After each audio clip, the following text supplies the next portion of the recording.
সাহেবের সুযোগ্য আওলাদ এবং ওনাদের বালুরঘাট দরবার শরীফ থেকে লালবাগ থেকে জি আমাদের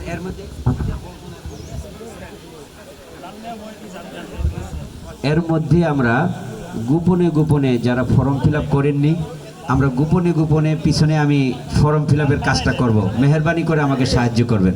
ধন্যবাদ।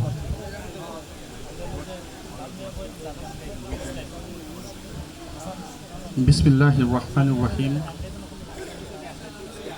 সর্বপ্রথম আমার মুর্শিদ কেবলা হযরত মাওলানা শাহ সুফি মাকদুম মোহাম্মদ খাজা ইসরাইল চিশতি নিজামীর কদম মোবারকে ভক্তি চুম্বন রেখে আমি আমার সংক্ষিপ্ত বক্তব্য শুরু করতে যাচ্ছি।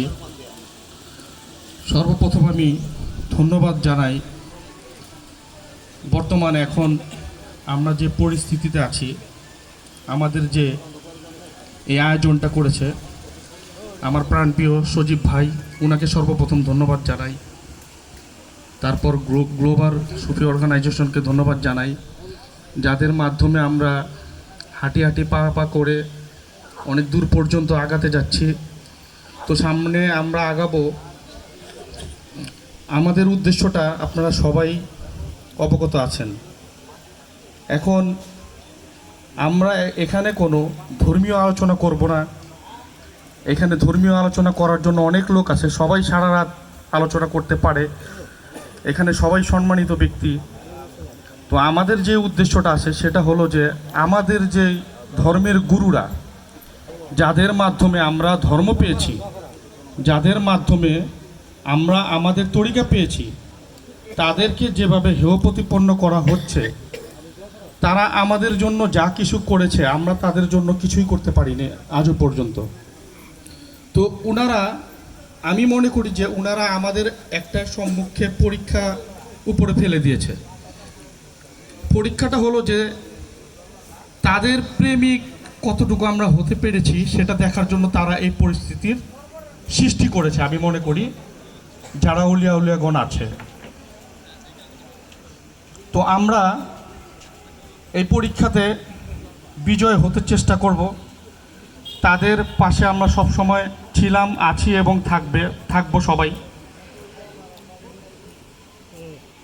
তো সব সময় সুফিবাদের কথা শুনি যে শুধু মাফ করে দাও, মাফ করে দাও, মাফ করে দাও।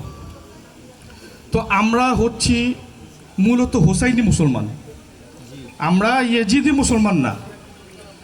যদি আমরা হোসাইনি মুসলমান হয়ে থাকি তাহলে আমাদের ইমাম হোসাইনের পথ অনুসরণ করে চলতে হবে। যেমন ইমাম হাসান আলাইহিস সালাম ও ইমাম হোসেন আলাইহিস সালামকে এক ব্যক্তি প্রশ্ন করেছিল তৎকালীন সময় যে, হে হাসান, আপনাকে যদি কেউ আঘাত করে তাহলে আপনি কি করবেন? ইমাম হাসান আলাইহিস সালামকে বলেছিল, সে বলছে যে আমি তাকে ক্ষমা করে দেব। বলছে দ্বিতীয়বার যদি আঘাত করে তাহলে কি করবেন? দ্বিতীয়বারও ক্ষমা করে দেব। যদি বলে তৃতীয়বারও যদি আঘাত করে, তখন ইমাম হাসান আলাইহিস সালাম বলছিল, তৃতীয়বার কেন? উনি যতবার আমাকে আঘাত করবে আমি তাকে ক্ষমা করে দেব। তো একই প্রশ্ন হযরত ইমাম হোসেন আলাইহিস সালামকে করা হয়েছিল। হযরত ইমাম হোসেন আলাইহিস সালামকে করা হয়েছিল যে আপনাকে যদি কেউ আঘাত করে তাহলে আপনি কি করবেন? তখন ইমাম হোসেন আলাইহিস সালাম বলছে যে আমি তাকে ক্ষমা করে দেব। তারপরও যদি অন্যায়ভাবে দ্বিতীয়বার আঘাত করে তখন কি করবেন আপনি? তখন বলছে যে আমি তাকে বুঝাবো যে তুমি যে কাজটা করতেছো সেটা ঠিক না, তুমি অন্যায় করতেছো আমার সাথে, তুমি এই অন্যায়টা করো না, তাকে আমি বুঝাবো, ইমাম হোসেন সালাম বলছে। তারপর যখন তৃতীয়বারও তাকে আঘাত করা হলো, তখন ইমাম হোসেন সাল্লামকে বলছে যে তৃতীয়বার যদি আপনাকে আঘাত করে তখন আপনি কি বলবেন? তখন ইমাম হোসেন সাল্লাম বলছিল যে আমি প্রতিবাদ করব। যদি আমরা হযরত ইমাম হোসেন সাল্লামের অনুসারী হয়ে থাকি তাহলে বর্তমান যে পরিস্থিতি হচ্ছে তাহলে আমাদেরকে কি করা উচিত? তাহলে আপনারা কি আমাদের সাথে সবাই একমত আছেন? সবাই কি এটাকে প্রতিবাদ করবেন?